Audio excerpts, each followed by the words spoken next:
welcome to day 3 of Vlogmas.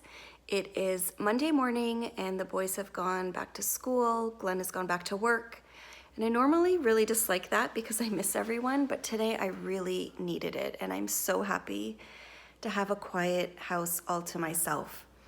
I had big plans for today. I have a root canal scheduled this afternoon, which is not very fun, but I decided because of that, I was going to take Monday morning and just get some laundry done, do a quick tidy, and then enjoy a little bit of knitting. But things have not been going my way. So my laundry machine is on the fritz again. It's driving me crazy because I cannot get a load of laundry done. I've spilled coffee on myself. I've been on the phone with FedEx regarding a package that should have been here on Friday and it's holding up my work. So I've just had a lot on my mind and I'm annoyed, and so I've decided to make a second cup of coffee, sit down with my knitting, and enjoy a little bit of time to myself this morning before I sort the rest of it out. So I thought I would share what I'm knitting on and give you a little peek. Okay, so here is my first knitting project sitting next to my second cup of coffee that is already almost done. I think I could go for a third.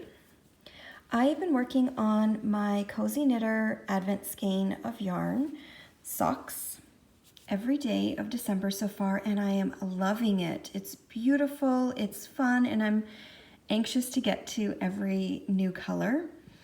I think what I'm going to do is try to do a minimum of 2 colors a day and see how that goes, because I also want to find my other Chigu needle and cast on the second sock. I think I'm gonna try that for the first time, actually cast on the second one and just flip back and forth. I just got through the rib and I'm onto the plain knitting in the round now.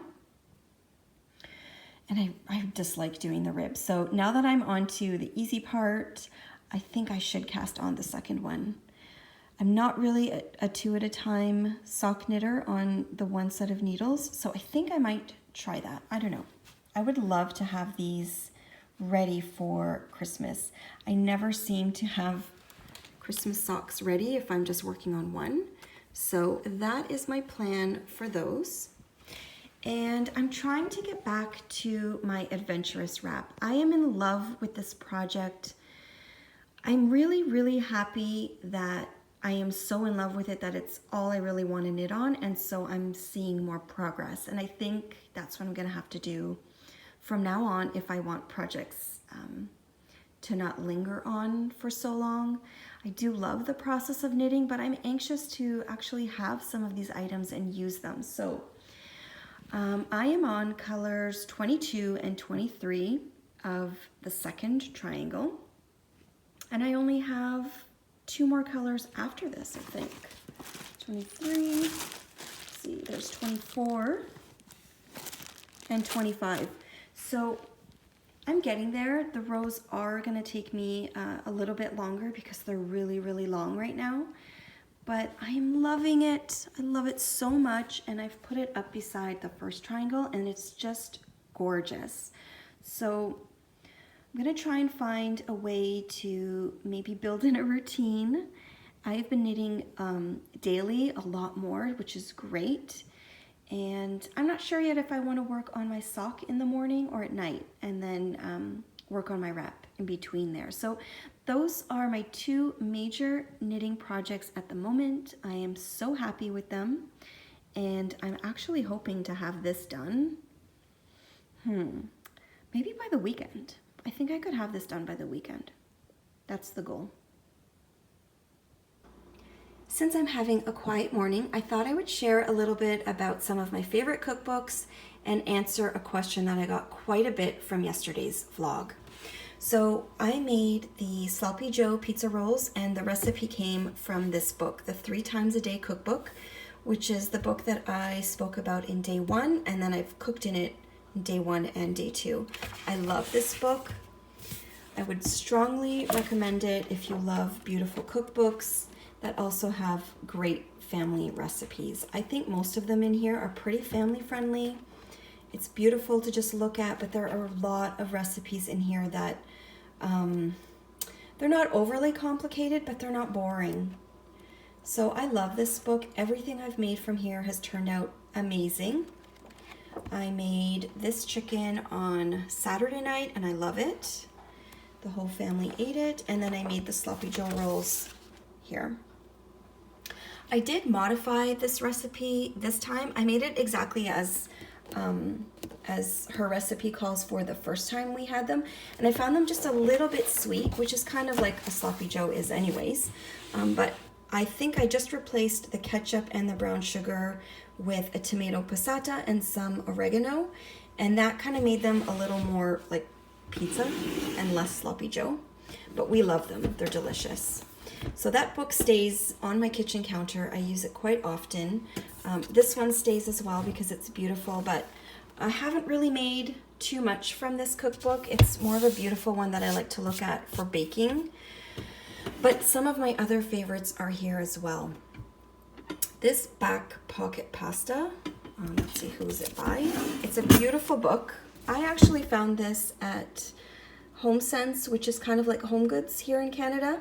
And it's by Kolu Henry. It was an amazing deal. And I love this book. We are huge pasta eaters in this house. I grew up having a lot of pasta. And this just puts a little spin on basic pasta dishes, which are quick and easy to pull together. So I love this book. It's one of my favorites.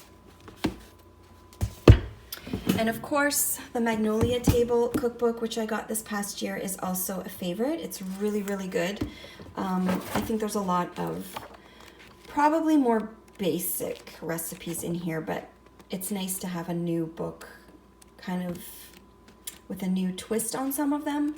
I've been making the banana bread from this book ever since I got it, and it's wonderful. So those are a couple of my favorites that I keep on the kitchen counter. Most of my cookbooks live here in this bookcase in my dining room. I have been collecting them since I got married, or maybe even before. And I've had a few requests to share some of my favorites, which I'm going to do, but I've been thinking about it, and I hope that I won't send anyone in the wrong direction, because it can also be a personal choice depending on what your family likes to eat and how you like to cook. So I'm going to share some of the ones that I love, but if you can, I would suggest going to the bookstore and just having a flip through, because I find for me, I can tell within the first 20 seconds of flipping through a cookbook if I think I want it or not, and if I would cook from it. And some of the books I have, because I love cookbooks so much, I don't even intend to cook that much from them, and I don't mind if I don't, because I read them and I love looking at them. I sometimes keep them on my bedside table. So let's get into this. I'm going to start with Nigella, because that is where it all started for me. I don't know if it was when I got married, before or just after, but Nigella Lawson and the Nigella Bites show was on the Food Network in Canada, and I became obsessed. I loved her style of cooking and writing, and it was just so entertaining to me that I got her Nigella Bites book, and you can see here it's even been dated from my in-laws, because I started to get cookbooks from that time on. I love her. One of my favorites, and this one I don't know, it's a bit hard to recommend this one to people, but this is one of my favorite books ever, and it really got me into enjoying just reading cookbooks. There are no pictures, but there are quite a few recipes in here that I make. There's a beef stew in here, there's a pancetta pasta and a pancetta salad. It's a beautiful read and I adore it. But if you are looking for something a little more user-friendly, I think some of her favorites of mine are Feast and Kitchen. So love Nigella. Around the same time, Jamie Oliver was brand new to the scene, and he was on the Food Network. And I also really loved the way that he cooked. He did have a lot of an Italian flair at the beginning, and my father is Italian and we ate a lot of pasta, so I really enjoyed some of his recipes, like a puttanesca. His recipe for a carbonara pasta is one of my favorites. So I love his early books, and I continue to pick them up because his books are beautiful. One of the other collections that is an all-time favorite for me is Ina, the Barefoot Contessa. I think my favorite one is the Barefoot Contessa cookbook, which is this one, and the Family Style. This is a great one. It's got tons of great recipes, perfect for family gatherings. So let me just have a quick peek here for any other favorites. This is a fantastic book for when you just need a basic recipe. The recipes are foolproof. It's the America's Test Kitchen Family Cookbook. If I just need a basic recipe, like for scalloped potatoes, and I don't want to dive into all of this, this is where I go. It's really great if you need to cook a roast or just want sort of a basic recipe. So this is a really good one, and I would recommend that. Let's see. I think some of my other favorites are up on this top shelf. I have really loved this First Prize Pies book. They're not too complicated. I'm not a huge baker, but sometimes you just need to make a pie or a dessert for someone's birthday. Another couple of my favorites, but these are really personal, let's see if I can get them out. And these I think are hard to find as well. They're kind of older. It's the Open House Cookbook and the Cold Weather Cooking, both by Sarah Leah Chase. So those are kind of like my standbys, my old favorites, but I'm going to share a couple now, and they're mostly in odd spots around here that I've been really favoring. So this book here by Tessa Quiros, Apples for Jam, is also a huge favorite of mine. It's perfect for families. It's kind of it's exactly what I look for in like a family cookbook. It's just easy, it's comfort food, it might even be a little reminiscent of how I ate growing up, and so that one is a really great one for my family. One of my other favorite authors is, I don't know how to say her name, but Claudia McKenna. I love her books, they're beautiful. I think I like her kitchen diaries a little bit more than the homemade book. It's beautiful, and I've made quite a few things from here as well. She's got baked goods, she's got kind of classic meals with little twists. Really nice book. I love flipping through this for inspiration, and everything I've tried from here has been really good too. It's a beautiful book. Oh, this dish is amazing. Right here. So she's a favorite of mine. I think she has a new book coming out next year I'm excited about. Another two, actually, these are favorites here as well. So this is a great one if you have younger kids and you really want to get them used to eating properly and try different things. I love it. It's from the Sweet Potato Chronicles, or no, it's the Sweet Potato Chronicles Cookbook, How to Feed a Family.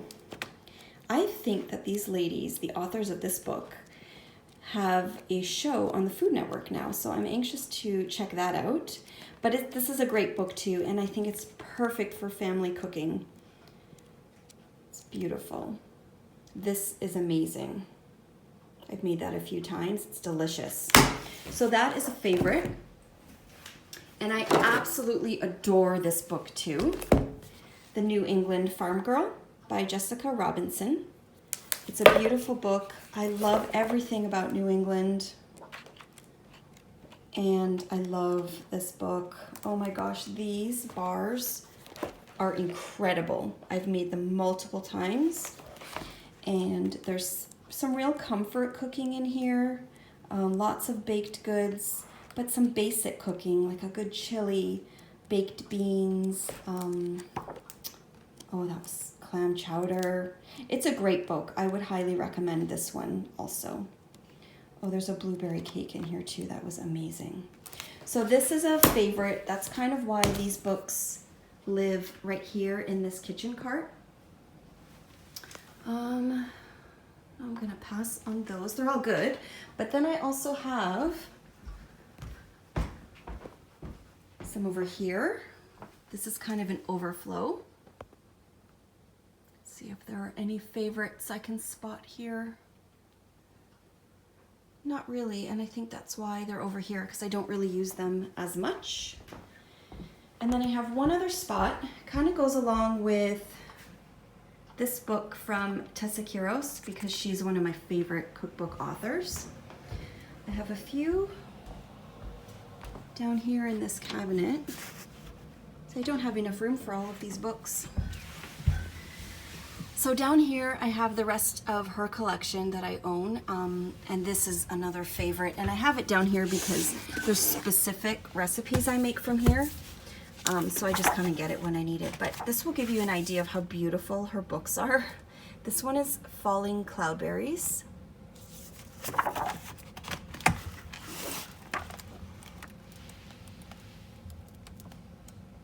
Oh, it's such a gorgeous book. And her recipes are delicious. I've made quite a few from here. She has sections on different parts of the world. I've made this, it's incredible. There's a lot of Greek Cypriot meals in here. This one is also incredible. I've made that. And my all-time favorite carrot cake recipe is from this book. She has other chapters on places that she's also lived in. I think South Africa. Oh, it's just a beautiful, beautiful book. Her style, here's the carrot cake, it's amazing. So she's another favorite. And these are just books that, you know, looked beautiful to me, and I heard about the author one time or another. And she's a great one. I also really like the River Cottage Family Cookbook if you're looking for more of a basics. Because I have so many and I've been cooking for so long, I don't grab it that much. But if you are looking, if you are looking for more of a basic reference book, they have some great ones on vegetables, and that's a really nice one too. So I think that covers, oh, and then I have my Christmas books. Those have been taken out. But as it goes for basics, I think I showed you my absolute favorites. So I hope that helped and gave you some good ideas for some recommendations. There are so many good ones, but I guess it really depends on, you know, what you like to eat, how you like to cook. But those are some of my favorites. So I'm going to clean up this mess and get back to some knitting before I have to go to my dentist appointment this afternoon.